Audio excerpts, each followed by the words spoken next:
İstanbulda yasama araktan zehirlenip ölen Türkmen migrantlarının sany 20'e yetdi we başady 30'dan gowragy keselhanada saglyk bejerisini alýar. Olaryň aglabasynyň saglyk ýagdaýy agyr diýip Adatlyk radiosynyň Türkiýedäki çeşmesi habar berýär. Bu maglumaty Türkiýanyň habar serişdeleri hem tasdiklaýar. Hürriyet neşriniň 20 martda çap eden maglumatynda galp yasama arakdan zehirlenip ölen Türkmen sanlaryň sanynyň 20 adama ýetendigi aýdylyp, helak bolan Türkmen raýatlarynyň şahsiýeti barada maglumat berilýär.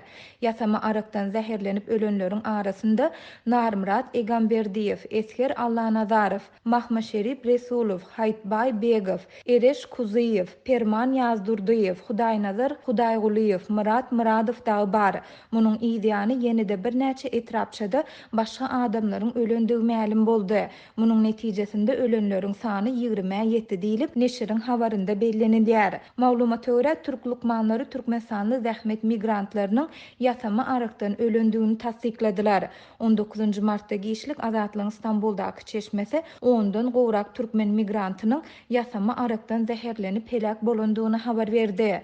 Soňky 2 güniň dowamında yasama arak içen Türkmen migrantlarynyň 10'dan gowragy öldü. Başga da onlarça Türkmenistanly keselhana ýerleşdirildi. Lukmanlar olaryň saglyk ýagdaýynyň agyrdygyny aýdýarlar diýip Adatlygyň çeşmesi gurrun berdi. Hürriyet neşri hem başga da 34 sany Türkmenistanlynyň keselhanada saglyk bejerisini alýandygyny we olaryň käbiriniň saglyk ýagdaýynyň agyrdygyny habar berýär. Soňky maglumatlara görä Türk polisiýasy yasama aragyň söwdasyny etmekde guman edip 11 adamy tutsak etdi. Mundan öň bu iş bilen bagly tutsak edilen 2 Türkmenistanynyň bolsa suwut gözegçiligi astynda boşadylandygy habar berilýär. Polisiýanyň geçiren derňewlerinde 14 litr arasa spirtiň yasama aragyň we bir näçe ýaragyň ele salynandygy hem aýdyldy. Türk neşri Türkmenistanlara salgylanyp, olaryň täze koronavirusdan gorunmak üçin yasama araklardan içendigini habar berýär. Biz spirti ýa-da aragy viruslardan gorunmak üçin tenimize, bedenimize çalýarys we içýäris diýip neşir keselhanada saglyk bejerisini alýan Türkmenistanlaryň biriniň sözüni çistirledi.